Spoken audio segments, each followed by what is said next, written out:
Hi, hello, good morning, young minds. Welcome back to biology session. And previous session we have discussed previous chapter reproduction in organisms. That chapter was completed. Whole chapter is completed. Next new chapter strategies for enhancement in food production. Important chapter. This chapter include two concepts: animal breeding and plant breeding. Animal breeding, zoology concept. Plant breeding is botany concept. In this class, we have discussed plant breeding, right? Plant breeding. First, what is plant breeding?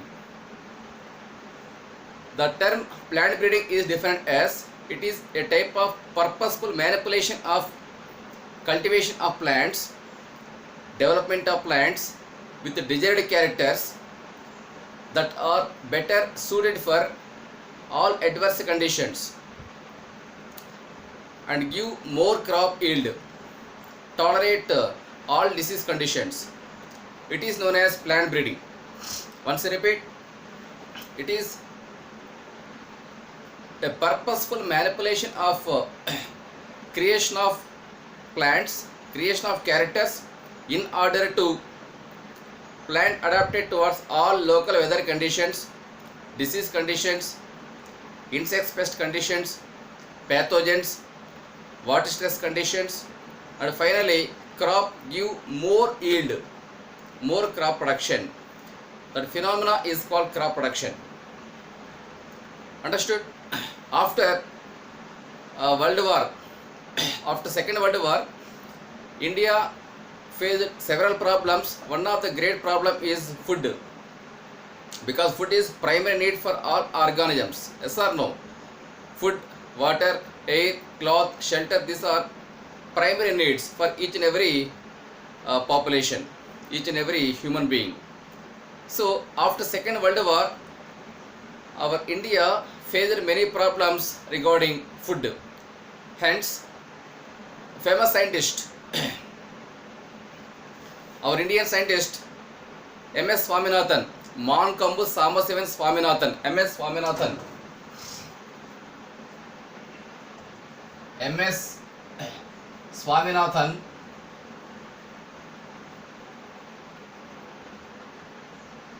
and their co-workers. M.S. Swaminathan, Indian scientist, agriculturist, biologist, father of Indian Green Revolution, and who is known as father of Green Revolution in the world, Norman E. Borlaug. Norman E. Borlaug.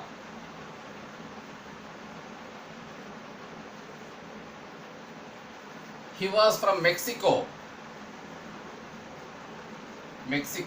and he was from India. Right? Norman E. Borlaug is referred to as father of Green Revolution in all over the world. Norman E. Borlaug introduced two crop varieties, wheat and rice. Wheat and rice. After Norman E. Borlaug, our Indian agriculturist M.S. Swaminathan, Mankombu Samasivan Swaminathan, he was from Tamil Nadu. He and his co-workers, co-scientists together performed experiments on wheat variety and rice variety, because wheat and rice are essential and primary food for all age group members. Yes or no? In South India and North India, all areas of India, majority of people take it as food, primary food. Hence, our agricultural scientists first focused on wheat and rice. Later, maize, jowar, sugarcane, bajra, finger millets, rest of the crop varieties also. Followed by several vegetable yielding plants and fruit yielding plants also. But the first crop is wheat, second crop is rice. Before M.S. Swaminathan, Norman E. Borlaug and their co-workers developed semi-dwarf varieties of wheat. Semi-dwarf varieties of wheat called Sonalika and Kalyana Sona. Sonalika and Kalyan Sona. These two are semi-dwarf varieties of wheat. What is the meaning of semi-dwarf? Dwarf means small plants, short plants. Semi-dwarf, medium height plants and tall plants. Out of these three types of varieties, which variety give more yield, more crop production means medium height plants. Medium height plants will give more yield than to that of dwarf plants and tall plants. Understood? That is the reason Norman E. Borlaug and their co-workers developed semi-dwarf varieties of wheat, namely Sonalika and Kalyana Sona. Right? Later, several semi-dwarf varieties of rice also discovered and introduced by Norman E. Borlaug. The same technology, the same methods, same crop cultivation methods followed by M.S. Swaminathan and their team. M.S. Swaminathan and their team followed lab to land method. Lab to land method means whatever they researched, whatever they perform researches on plants, crop plants at laboratory level, the same technology, the same methods as it is transferred to land, means agricultural land. That is called lab to land method. They given awareness among farmers how to cultivate crops. What are the methods farmers should follow while cultivating crops? Okay. And what is irrigation method? What type of fertilizers need to supply to the crop land? This total information given by Norman E. M.S. Swaminathan and their co-workers. Therefore, they played a pivotal role, a crucial role in crop improvement activities after Second World War. Right? Okay, that's why the term Green Revolution.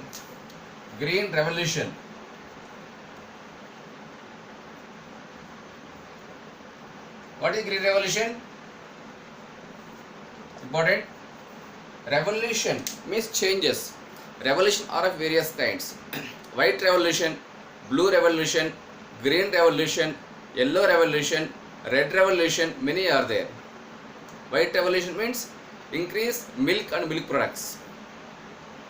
Blue revolution, increase fish and fish products.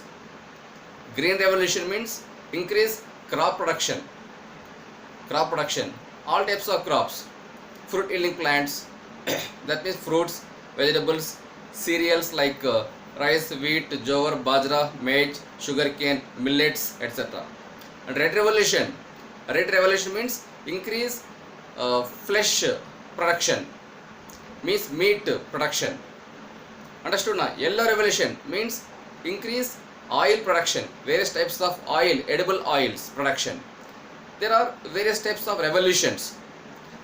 Here our main hot concept is Green Revolution. Its major motto and role is increase crop production for growing population, because second by second, minute by minute, hour by hour, week by week, month by month, year by year, population growth rate gradually increasing in all over the world.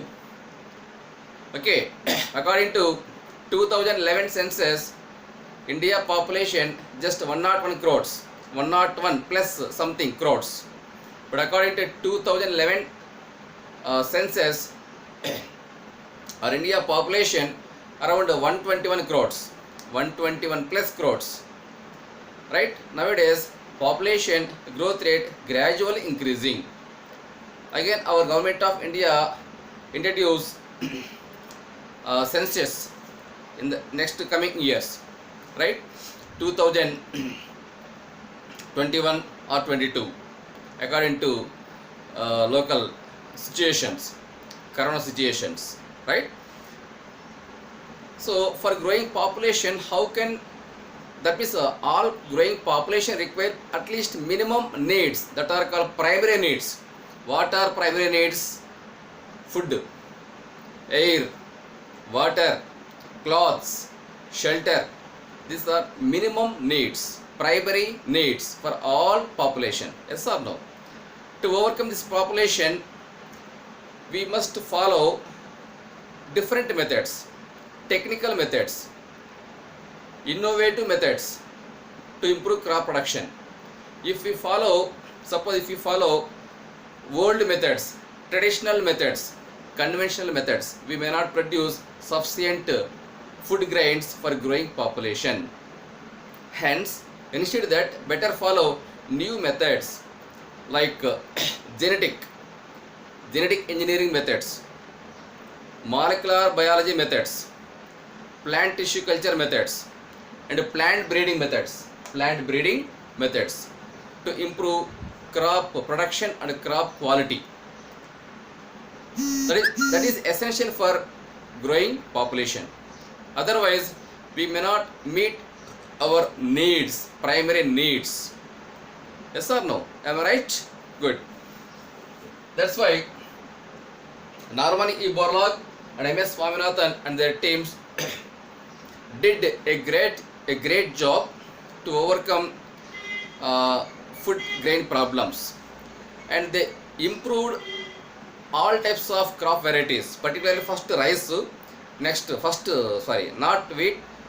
wheat, next rice, then maize, jowar, bajra, sugarcane, step by step all food crops. Understood? Nowadays, sufficient food grains, sufficient fruits, sufficient vegetables, all are available in the market for growing population. The term green revolution referred to as it is a purposeful manipulation of cultivation of plants with desired characters, quality characters to improve crop production for growing population is known as green revolution. Understood? Right? The general concept say dry matter, you don't feel bored, but very important, right? Semi-dwarf varieties of wheat, example Sonalika and Kalyan Sona. Norman E. Borlaug belongs to country Mexico, M.S. Swaminathan India, right?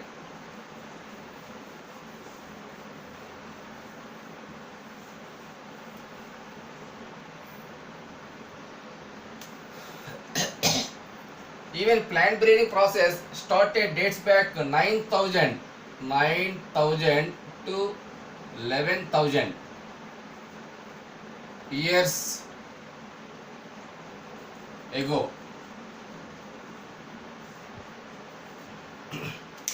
The process of plant breeding, it is not new method, it was old method.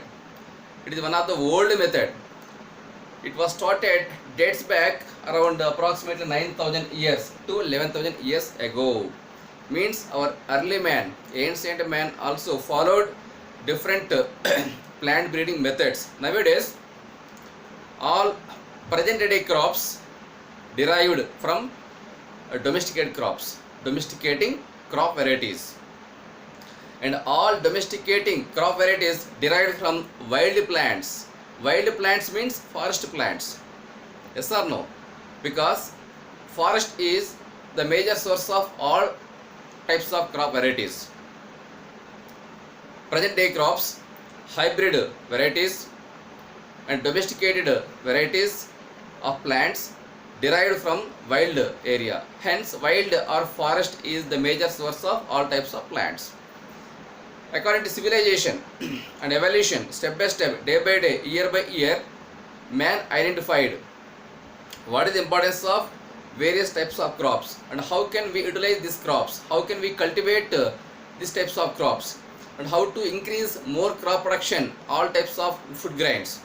Step by step, even early man, not only present man, early man and ancient man also followed plant breeding method, but it was conventional method, old method, traditional method. By following traditional method, we may not produce sufficient food grains for growing population. Hence, nowadays our agriculture scientists along with farmers cultivating new varieties, hybrid varieties and pure lines Pure line means a plant with all desired characters, quality characters, pure characters called pure line. And scientists made cross fertilization or hybridization between pure lines. Thereby they developed new varieties. Thereby they developed high crop production, more crop production. That is essential for growing population. Otherwise we may not reach our food requirements. All types of food requirements for all age group members. Understood? Right? Okay. Year also important. Year 9,000 to 11,000 years ago, ancient man developed and followed plant breeding techniques.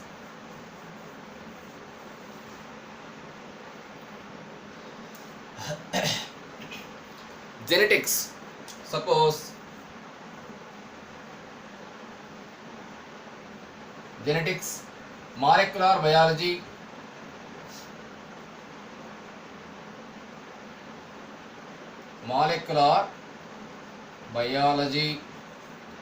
and plant tissue culture,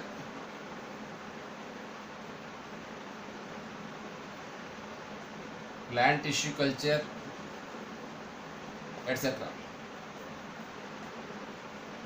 Even plant breeding also.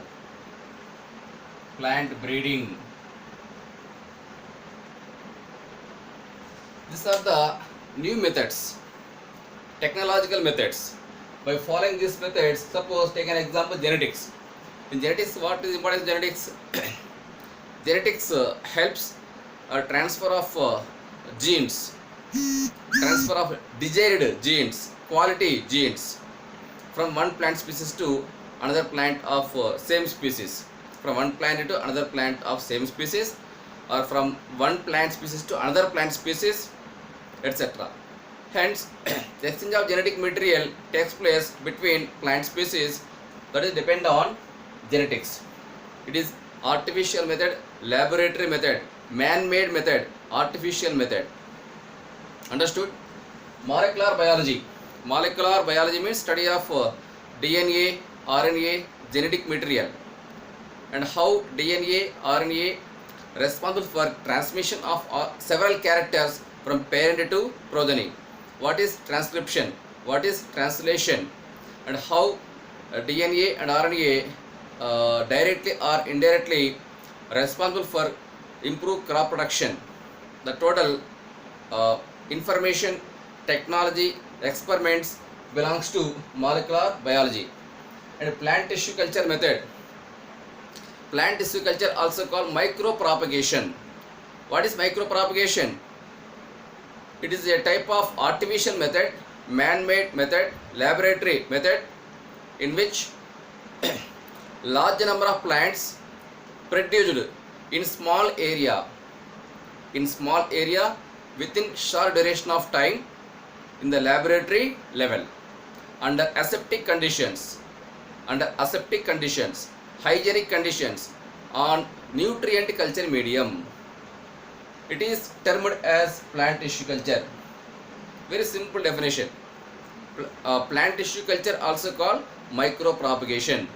The process of production of large number of plants in small area within short duration of time in the laboratory level under aseptic conditions, hygienic conditions, on sterilized nutrient culture medium. That is technically known as plant tissue culture. You may heard the word tissue culture method, explant, totupotency and all. Right? What is explant? The part of the plant which we can use in tissue culture experiment. That particular plant part is called explant. An example, root cell, stem cell, leaf cell, embryo cell, or tissues, etc. These all are called explant. Totipotency means, the term totipotency defined as the ability of a plant cell, which give rise whole plant body in the laboratory level on sterilized nutrient culture medium under aseptic conditions, hygienic conditions, that is called totipotency. Here a single cell able to generate whole plant body, root, shoot, total. Right? In coming classes we discuss in detail about micropropagation, micropropagation or plant tissue culture method. Right? And you know well plant breeding. Already we have discussed. Right? Then whatever the plants developed by these methods, new methods that are tolerate all adverse conditions like water stress conditions, high temperature conditions, and pathogens like bacteria, virus, fungus, pathogens, and insect resistant plants, etc. Right?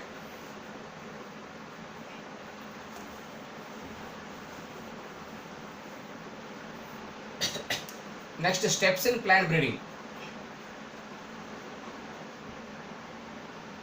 Steps in plant breeding.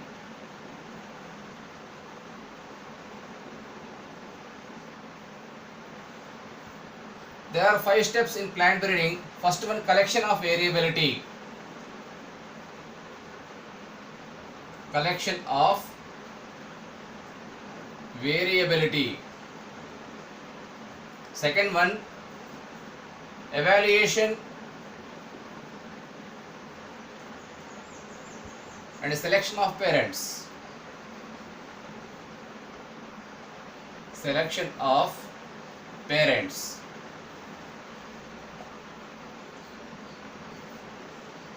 Cross hybridization. Cross hybridization among selected parents. Among selected parents. Next, selection and testing for superior recombinants. Superior recombinants. Right? Understood now? Next, fifth one, testing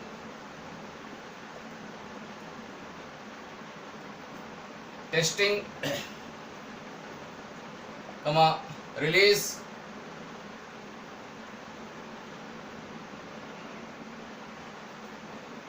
of new cultivars.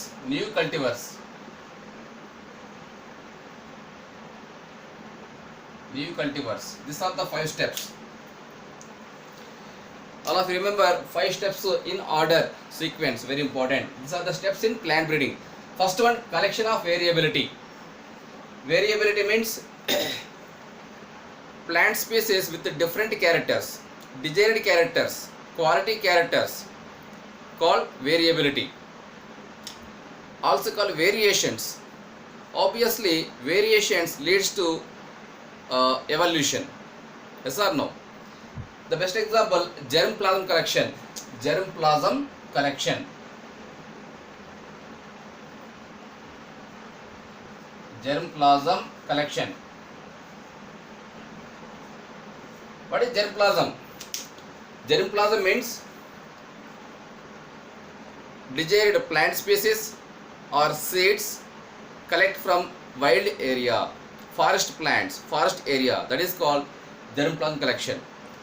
Very simple concept, a process of collection of desired plants or seeds or pollen grains from wild area, that is called germplasm collection. Right? That is also called collection of variability. And second step, evaluation and selection of parents. Evaluation means cross check. Suppose if you collected 10 plants or suppose 100 plants, if you collected 100 plants or 100 seeds from forest area, evaluate all 100 plants, means cross check, analyze all 100 plants. And selection of parents, out of 100 plants Suppose if you select 20 plants with the desired characters, quality characters, that is called selection of parents. Suppose out of 100 plants you selected 20 plants, means take all 20 plants, that 20 plants acts as parents, called selection of parents. Understood? Third step, cross hybridization among selected parents. In second step you selected 20 plants, make cross fertilization, cross hybridization among selected parents. What is cross hybridization? A process of transfer of pollen from anther to stigma of two different plants of same species. That is called cross pollination. Cross pollination leads to cross fertilization. Cross fertilization result in zygote. Zygote develop into embryo, embryo to seed and fruit. So after fertilization, ovules become seeds, ovary become fruit wall. Hence that is called cross hybridization among selected parents. You selected not 20 parents, make 10 plants one side, again 10 plants opposite side. Transfer pollen grain from anther to stigma, That is called cross hybridization, right? And the fourth one, selection and testing of superior recombinants. After completion of cross hybridization, you can produce large number of plants. Suppose 30 plants, an example, 30 plants or 40 plants, right? Because cross hybridization result in next generation, progeny. Suppose you produce 30 plants, okay. Collect all 30 plants, go through fourth step, selection and testing. We must search all 30 plants. For what? For identification of plant with the desired characters, quality characters, and hybrid vigor. Okay, select such plants. Again made self-fertilization between pure lines. We must continue this process up to some generations, at least minimum 3 generations, maximum many. That is called self-fertilization among pure lines. Pure line means a plant with quality characters, desired characters. That is called pure line. Select pure lines, make self-fertilization among themselves. After several generations, we can produce large number of plants with quality characters, desired characters, right? Selection, that is called selection. And testing for superior recombinants. Recombinants means hybrids, hybrid plants, hybrid vigor, right? The last one, testing release of new cultivars. Before going to introduce hybrid plants or hybrid seeds into the market, we must cross check whether it is useful for farmers or not. That is called testing. After testing, release of new cultivars. New cultivars means new plant species, hybrid varieties, desired plant species into the market. Obviously farmers visit nurseries or seed purchasing centers, seed banks. They collect seeds or plants. Okay, suppose seed means seed from seed banks. Okay, and plants means plants collected from nursery centers. And they transfer these plants or seeds to their original land, their own land, cultivate in their land. And they follow proper cultivation methods and irrigation methods. They must apply fertilizers, minimum fertilizers that are required for natural growth and development of the plant body. Understood? Right. These are the 5 steps include plant breeding. Sometimes question paper setter prepare questions based on 5 steps. So my dear students, all of you remember 5 steps in order. Don't forget. Right?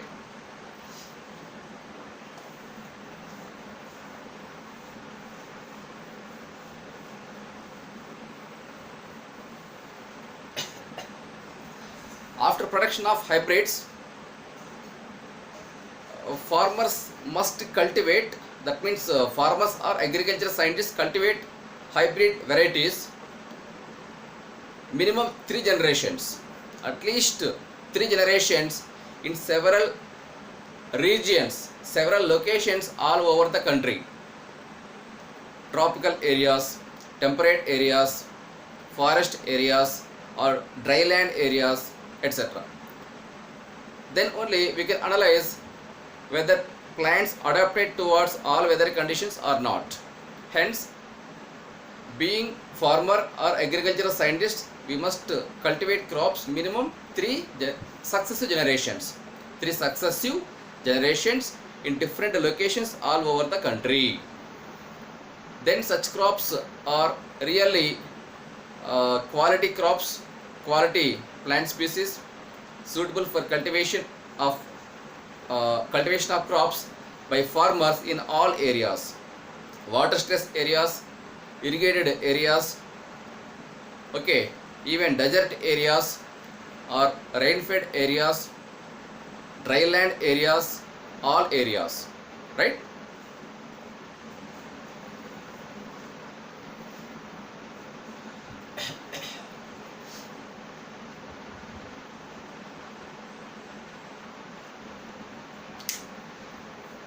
India basically one of the biggest countries, and in case of population, which country occupies first place in population means China, next to India second place. According to 2011 census, China population more than 130 crores, and according to 2011 census, India population around 121 crores, more than 121 crores approximately. But now maybe our India population crossed 130 or 135 crores approximately, I am telling, right? At the same time, India basically agricultural country, agriculture dependent country, around 33%.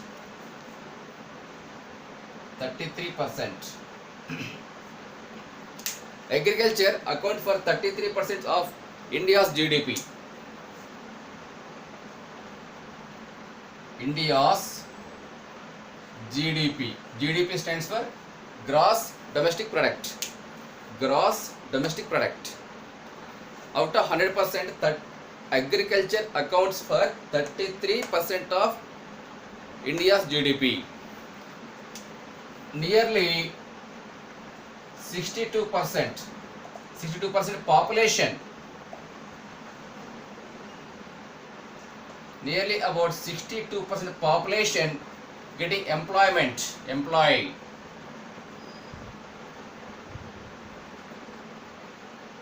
getting employment directly or indirectly from agriculture sector. Out of 100%, nearly about 62% population getting employment from agriculture sector directly or indirectly.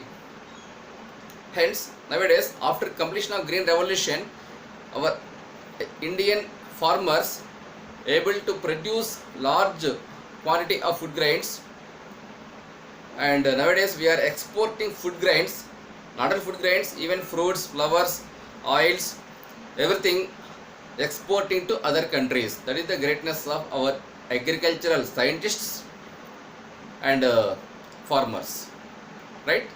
Hence, about 62% population directly or indirectly getting employment from agriculture sector, right?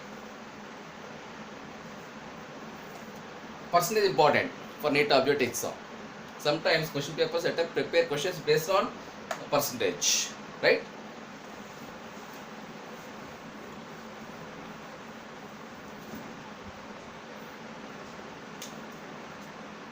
In mid 1960s,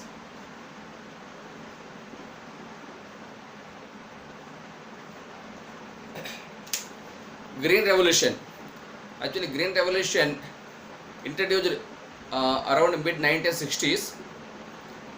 Therefore, Mexico agricultural scientists and our Indian agricultural scientists developed and introduced several varieties of wheat, rice, maize, jowar, bajra, finger millets, and nutrient enriched crop varieties like vegetables, spinach, uh, jowar, maize, etc. Even fruit yielding crop varieties also introduced in all over India, right? During mid 1960s. In case of wheat, suppose in case of wheat production improved from 11 million tons to 75 million tons. 75 million tons. Important. And rice quantity also gradually increased, approximately about from 35 million tons to 89.5 million tons. Observe differences, right?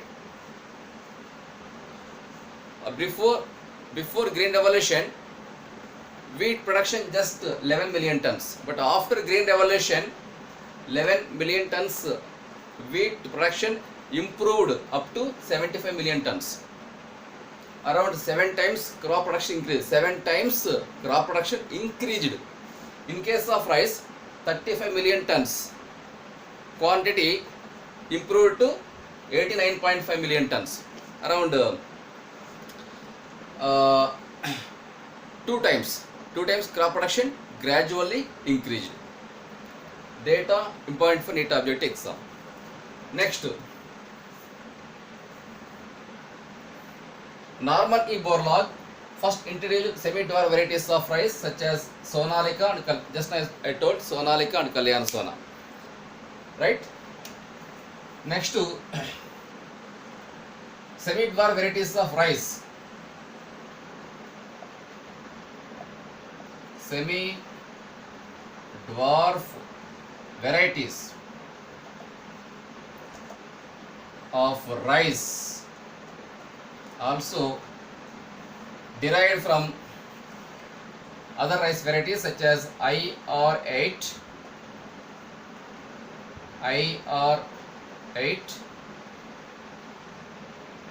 IRRI and Taichung native one.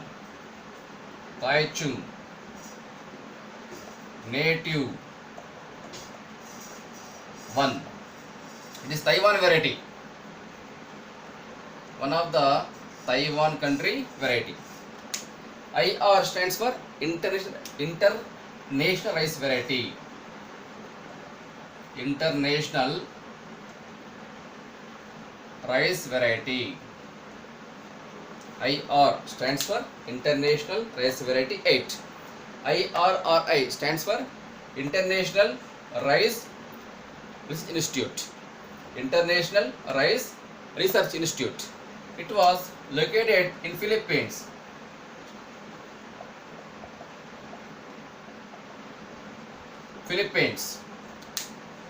Okay, it is an international government organization.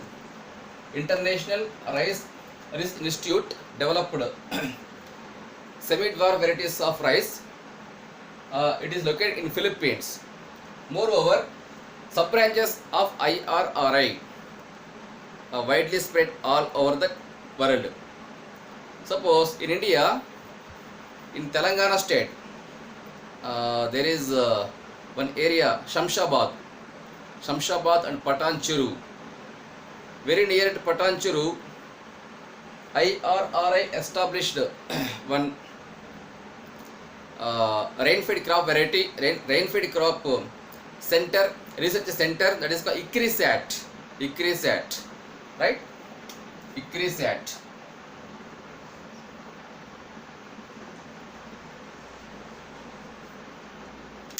ICRISAT stands for International Crop Research Institute for Semi-Arid Tropics. Once repeat, ICRISAT stands for International Crop Research Institute for Semi-Arid Tropics. Semi-arid tropics means rain-fed areas, rainfall areas. Some crop varieties depend on normal rain, falling rain. Such crops are called rain-fed crops. It is one of the sub-branches of IRRI. Okay, right. So from IR8 and IRRI, Taichung Native 1, our scientists and even Taiwan scientists developed semi-dwarf varieties of rice. And the derivatives of rice varieties, derivatives of semi-dwarf varieties of rice introduced in the year 1966. 1966. Derivatives.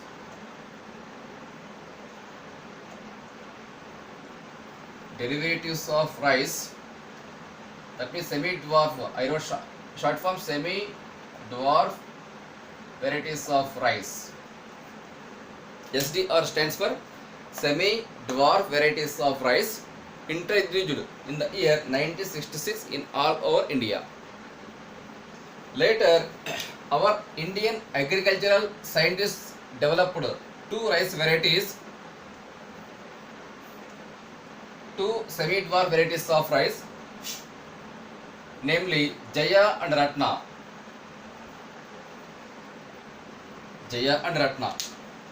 These two are semi-dwarf varieties of rice. Semi-dwarf varieties of rice. I wrote short form, try to understand. After 1966, our Indian agricultural scientists alone developed semi-dwarf varieties of rice such as Jaya and Ratna.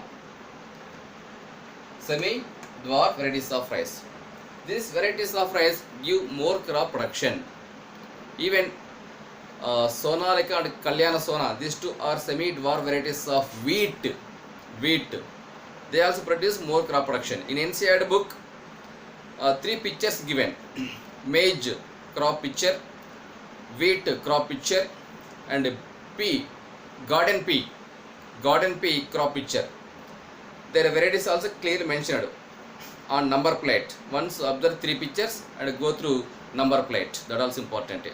Sometimes question paper setter prepare questions based on varieties. Okay, understood. Next to sugar cane. This is general concept. All of you remember data. Don't forget.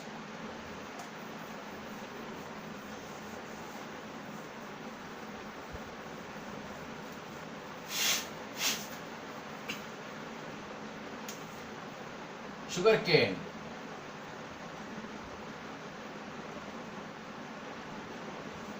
Sugar cane, one of the commercial crop, a monocot plant, grass plant. Sugar cane scientific name Saccharum officinarum, Saccharum barberi.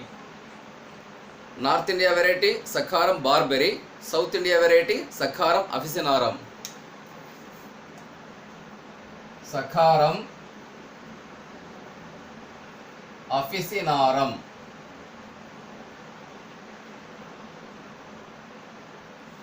Now it is South India variety. South India variety, right? Underline genus, species, Saccharum officinarum. Next, Saccharum barberi. Saccharum barberi. It is North India variety. North India sugarcane variety. Saccharum officinarum, South India variety. It has thicker stem,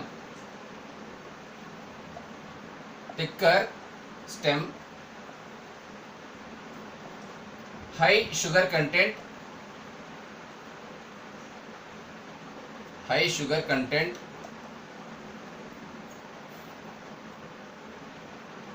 and very tall plant. Okay, more yield, more yield, but not grow in North India. It is not growing in North India. It is one of the demerit. It is not growing in North India local soils. But Sakharam barberry, North India variety, weak stem,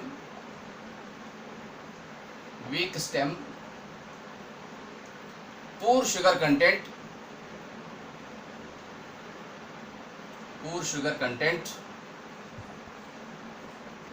okay, dwarf plant,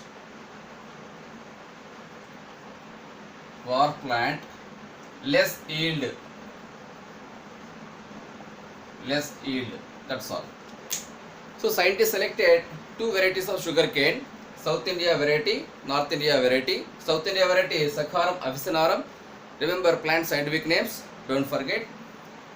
And North India variety Sakharam barberry. S stands for Sakharam, genus, barberry species. You must underline while writing scientific names. If you follow italic font, means we no need to underline words.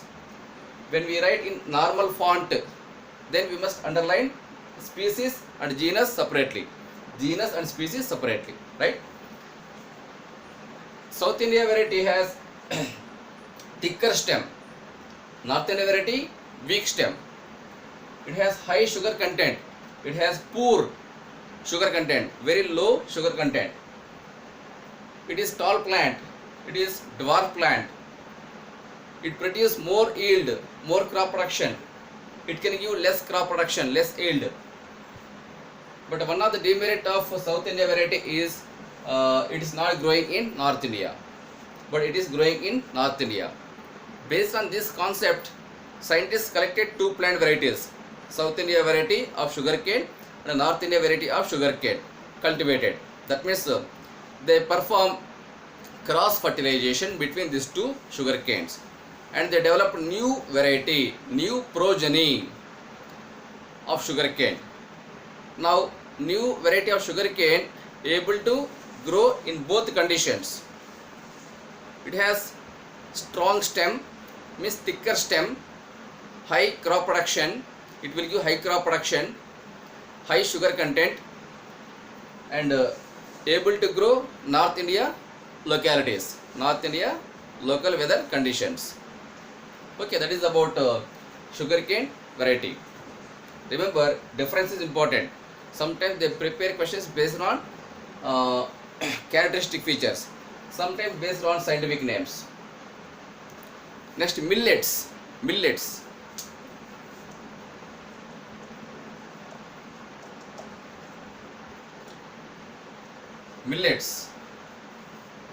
example: maize, jowar, bajra, etc. Okay, millets example: maize, jowar and bajra. These three are hybrid varieties. These varieties successfully tolerate water stress conditions.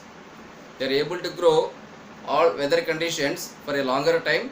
They tolerate water stress conditions, high temperature and acidic conditions, basic conditions, neutral conditions, all types of adverse conditions. Such crop varieties are called millets. That's all. These are the some topics today we have discussed. My dear students, watch this video properly. Try to understand the concept. It is dry matter, dry chapter, but you don't feel bored. Each and every data important, each and every mark important. Single mark decide your free medical seat. You must inculcate this point in brain and show interest on this chapter. Don't neglect. Understood? Thank you very much. Bye. See you. Prepare well. Have a nice day.